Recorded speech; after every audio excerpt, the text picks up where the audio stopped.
जय माता दी। राधे राधे। आइए सुनते हैं अहोई अष्टमी व्रत कथा। भारत पूरे विश्व भर में अपनी अनोखी संस्कृति व परंपराओं के लिए जाना जाता है। यह देश त्योहारों का देश है और यह सभी त्योहार हमारे संस्कारों तथा वैदिक परंपराओं को आज की पीढ़ी तक पहुंचाने का एक माध्यम है। इनमें से एक त्योहार अहोई अष्टमी का है, जिसमें सभी माताएं अपनी संतान के दीर्घायु और मंगलमय जीवन के लिए उपवास रखती हैं। अहोई अष्टमी को मनाने का समय। अहोई अष्टमी कार्तिक मास के कृष्ण पक्ष की अष्टमी को मनाया जाता है। अगले 5 वर्षों में कितने बार मनाया गया?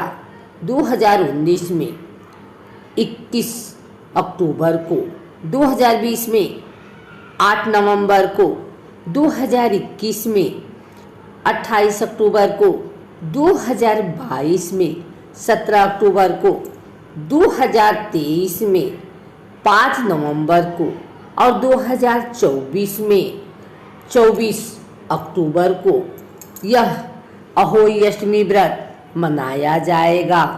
तिथियां बदल भी सकती हैं। आइए सुनते हैं अहोई अष्टमी की यह कहानी। अहोई अष्टमी पर्व से संबंधित विभिन्न पौराणिक कथाएं प्रचलित हैं। इन कथाओं को पूजा करते समय स्त्रियां एक दूसरे को कथाएं सुनाती हैं। अहोई अष्टमी से संबंधित प्रचलित 2 कथा निम्नलिखित है। प्राचीन काल में एक साहूकार था, जिसके 7 बेटे और 7 बहुएं थी। इस साहूकार की एक बेटी भी थी, जो दीपावली के अवसर पर ससुराल से मायके आई थी।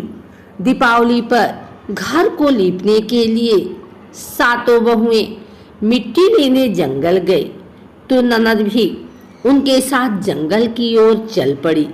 साहूकार की बेटी जहाँ से मिट्टी ले रही थी, उसी स्थान पर शाही अपने 7 बेटों के साथ रहती थी।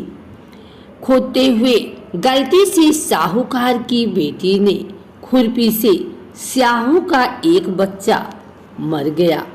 स्याहू इस पर क्रोधित होकर बोली, मैं तुम्हारी कोख बांधूंगी।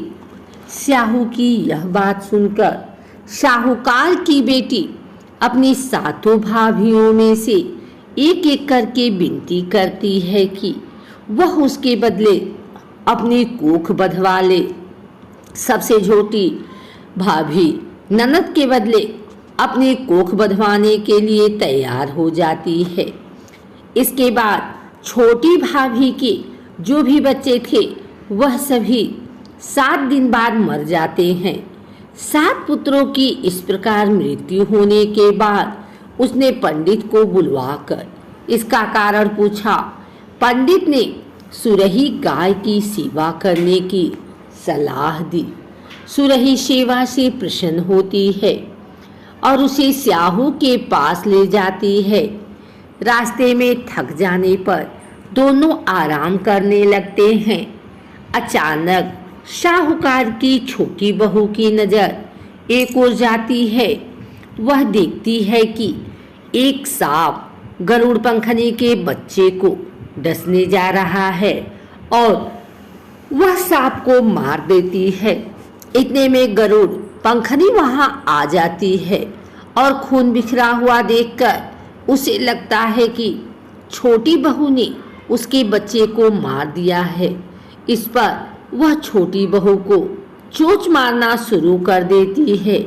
छोटी बहू इस पर कहती है कि उसने तो उसके बच्चे की जान बचाई है। गरुड़ पंखनी इस पर खुश होती है और सुरही सहित उन्हें स्याहू के पास पहुंचा देती है। स्याहू छोटी बहू की सेवा से प्रसन्न होकर उसे 7 पुत्र और 7 बहुएं होने का आशीर्वाद देती है। स्याहू के आशीर्वाद से छोटी बहू का घर पुत्र और पौत्र की बधुओं से हरा भरा हो जाता है। अहोई अष्टमी का अर्थ एक प्रकार से यह भी होता है कि अनहोनी को होनी बनाना, जैसे साहूकार की छोटी बहू ने कर दिखाया था। एक दूसरी कथा के अनुसार, दंत कथा के अनुसार, एक बार एक औरत अपने 7 पुत्रों के साथ एक गांव में रहती थी। एक दिन कार्तिक महीने में वह औरत मिट्टी खोदने के लिए जंगल में गई। वहां पर उसने गलती से एक पशु के शावक की अपनी कुल्हाड़ी से हत्या कर दी। उस घटना के बाद उस औरत के 7 पुत्र एक एक के बाद मृत्यु को प्राप्त हो गए। इस घटना से दुखी होकर उस औरत ने अपनी कहानी गांव की हर एक औरत को सुनाई। एक बड़ी औरत ने उस औरत को यह सुझाव दिया कि वह माता अहोई अष्टमी की आराधना करे। पशु के शावक की सोते हुए हत्या के पश्चात उस औरत ने शावक का चित्र बनाया और माता अहोई अष्टमी के चित्र के साथ रखकर उनकी पूजा करने लगी। उस औरत ने 7 वर्षों तक अहोई अष्टमी का व्रत रखा और आखिर में उसके 7 पुत्र फिर से जीवित हो गए। अहोई अष्टमी व्रत का महत्व जान लेने के बाद आइए अब जानते हैं कि यह व्रत किस प्रकार किया जाता है। अहोई अष्टमी व्रत की पूजा विधि उत्तर प्रदेश, हरियाणा व उत्तर भारत के अन्य राज्यों में अहोई अष्टमी का व्रत निम्नलिखित तरीके से मनाया जाता है। प्रातःकाल सूर्योदय से पहले सुबह जल्दी उठकर स्नान करने के बाद कुछ फल इत्यादि खाते हैं।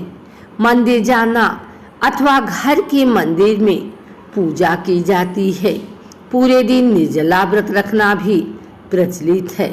शाम के समय बच्चों के साथ बैठकर अहोई अष्टमी माता की पूजा करते हैं। दीवार पर अहोई अष्टमी माता की तस्वीर बनाते हैं अथवा एक कैलेंडर लगाते हैं। शाम को तारा निकलते ही उसको जल व खाना अर्पण करके ही व्रत खोलते हैं। अहोई अष्टमी पूजा सामग्री चावल, रोली, मोली अथवा धूप की नाल,